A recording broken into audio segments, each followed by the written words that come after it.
জিলাৰ সভাপতি শান্তনু ভূটাৰী ডাঙৰীয়াকে প্ৰৱৰ্তন কৰি জনাব সাহেবান আইসকল যুৱ ভাতৃসকল আৰু বিশেষভাৱে আমাৰ ভাৰতীয় জনতা পাৰ্টী সংখ্যালঘু মৰ্চাৰ সভাপতি পাৰ্ভেজকে প্ৰমুখ্য কৰি কৰ্মকৰ্তাসকল মই প্ৰথমে সকলোকে শুভেচ্ছা জ্ঞাপন কৰিছোঁ।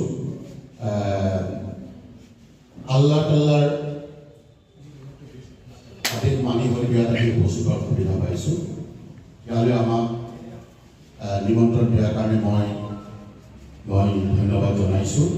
বিশেষভাৱে এই পবিত্ৰ ৰমজানৰ শেষ হ'বলৈ আৰু আমাৰ হাতত 2 দিন বাকী আছে। আশা কৰিছোঁ যে আল্লাহ তালাৰ দুৱাৰ হয়তো আমি পৰহিলৈ কাইলৈ সন্ধ্যা আমি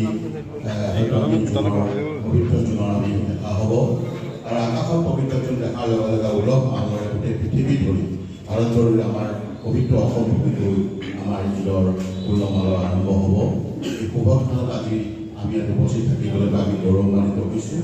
আপোনালোকৰ লগত একেলগে এনেদৰে বহি ঈদ গ্ৰহণ কৰিবৰ কাৰণে মই সকলোকে আগতীয়াকৈ আগন্তুক পবিত্ৰ ঈদৰ শুভেচ্ছা জ্ঞাপন কৰি এনেদৰে অনাগত দিনত আমি একতাৰে ঐক্যবদ্ধতাৰে যেন আমি যোৰহাটখনক বিশেষভাৱে আগুৱাই নিয়াৰ ক্ষেত্ৰত সমাজখনক একতাৰে গঢ়ি ৰখাৰ ক্ষেত্ৰত আমি মিলাপ্ৰীতিৰে কাম কৰিব পাৰোঁ তাকেই স্বভাৱজাতভাৱে মই মোৰ ফালৰ পৰা সকলোকে অনুৰোধ জনাই মই সকলোকে শুভেচ্ছা জনাই কৰি সামৰিছোঁ। ধন্যবাদ।